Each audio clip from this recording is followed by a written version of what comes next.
Elle marche vers l'échangeur de la porte de Bagnolet. Elle traverse la ville. Elle monte les marches de l'escalier pour rejoindre la dalle au pied des tours jumelles. Elle avance d'un pas léger, les yeux levés vers le ciel. Elle regarde autour d'elle. Le ciel est d'un bleu transparent. Elle s'arrête un instant pour réfléchir, décider l'itinéraire qu'elle va prendre. Peut-être perdue, ne pas savoir. Tête en l'air, tourner en voiture sur l'autoroute, chercher son chemin sans savoir où aller, ne pas parvenir à se repérer, savoir précisément ce que je fais là, dans cette voiture, emportée littéralement par elle, son mouvement lancinant, elliptique, le trajet qu'elle opère. Les images défilent sous mes yeux fatigués, la vitre se fait écran, différente de celles que j'ai dans la tête et de celles qu'elles produisent en moi. Les gens vont et viennent sur la dalle. Ils habitent le quartier. Quand ils traversent la passerelle pour rejoindre le centre commercial où ils vont faire leurs courses, le métro pour aller travailler, la gare de bus, ils surplombent le ruban des routes en contrebas. Ils ne prêtent pas attention au paysage. Ils l'ignorent. Pas un regard.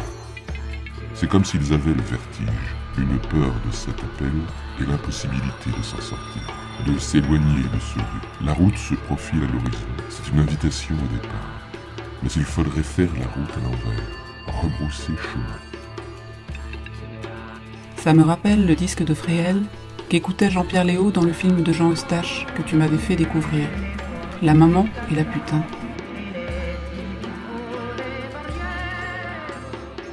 La route est déserte, abandonnée. Elle voit des voitures qui s'approchent, mais elles tournent au dernier moment, empruntent une autre voie, comme si elles rencontraient un sens interdit. Tout se mêle. Les immeubles se profilent au loin. Immenses arches en béton des ponts de l'autoroute au-dessus de ma tête. Nuages passagers. Et cette impression de déjà-vu. Je suis venu en voiture à cet endroit précis. Il y a longtemps déjà. Elle traverse la route. Il n'y a pas de danger, mais elle presse le pas.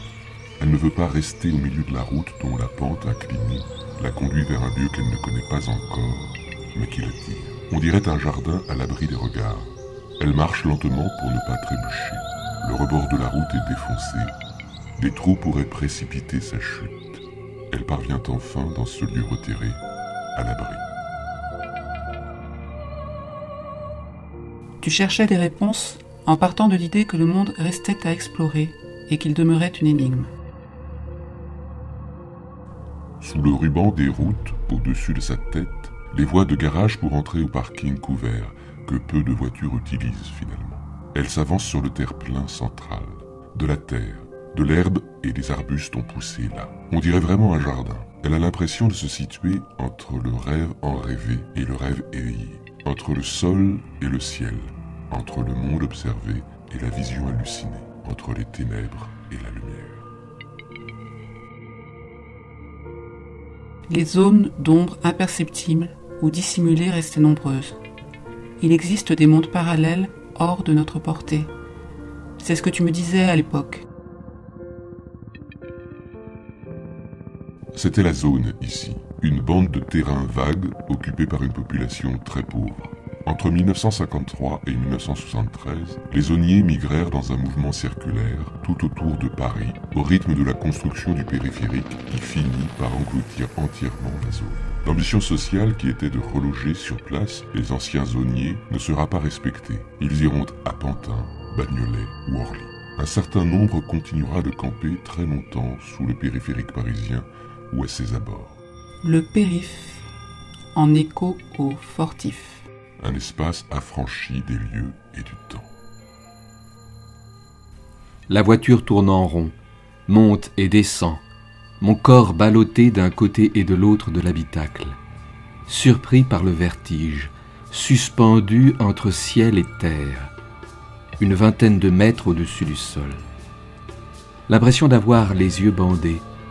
Ce jeu que j'affectionnais enfant tourne, et quand le voile se lève enfin, aveuglé par la vive lumière, fermer les yeux, l'espace d'un instant.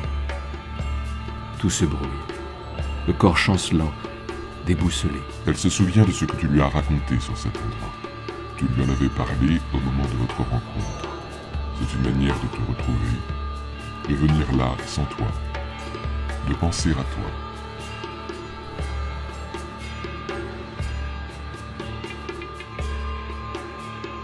Je pense à toi dans ce lieu loin de tout. Je pense à toi loin de moi. Dans un futur proche, ou peut-être un passé récent, aux abords de l'échangeur de la porte de Bagnolet, construit autour d'un grand parking couplé avec une gare routière. Cet espace singulier est devenu le refuge précaire de migrants. Les flux migratoires n'ont jamais cessé. Dans ces campements de fortune au bord de l'échangeur, il y a eu des Bulgares, des Roms, il y a eu des Maliens, des Afghans, des Syriens. Ils se sont réfugiés dans les recoins inhabités de l'échangeur, dans ces zones blanches où personne ne va, que personne ne veut voir ni ne surveille, dissimulés derrière les ronces et les arbustes, sous l'amas de morceaux de bois, de palettes, de tôles ondulées, de bâches plastiques de couleur bleue pour se construire un abri.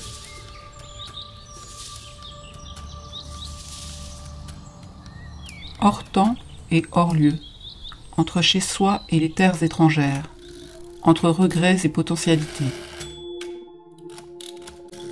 Arriver dans ce lieu à part, caché, encerclé de barrières, est toujours comme un voyage dans le temps, dans une époque révolue.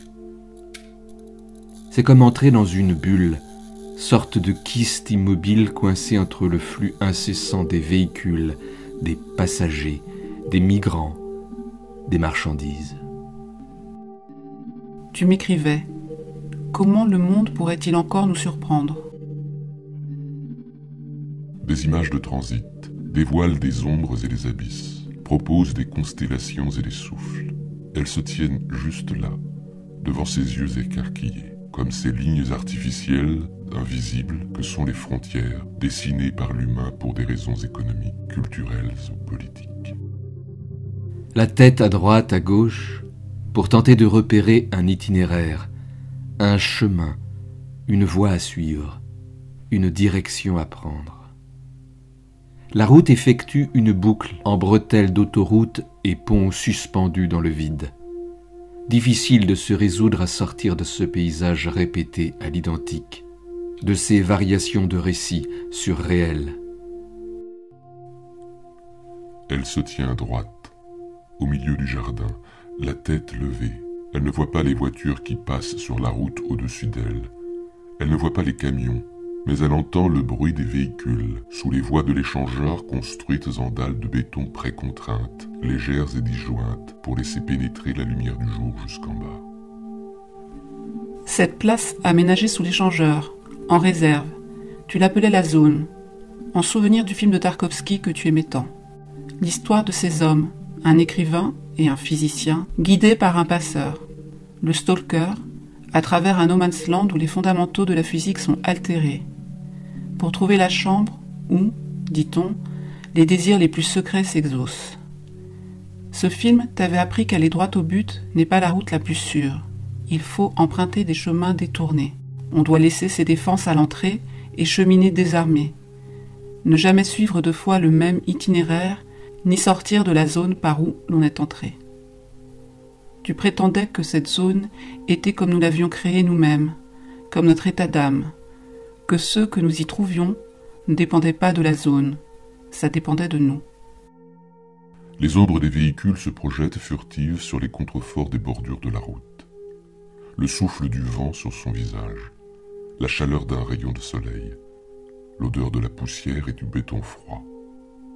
Elle ressent le rythme, une certaine vibration des roues des véhicules sur le revêtement du sol, les accélérations incessantes des moteurs, les changements de vitesse, les glissements, les appels d'air des véhicules roulant à toute vitesse. On les entend mais on ne les voit pas.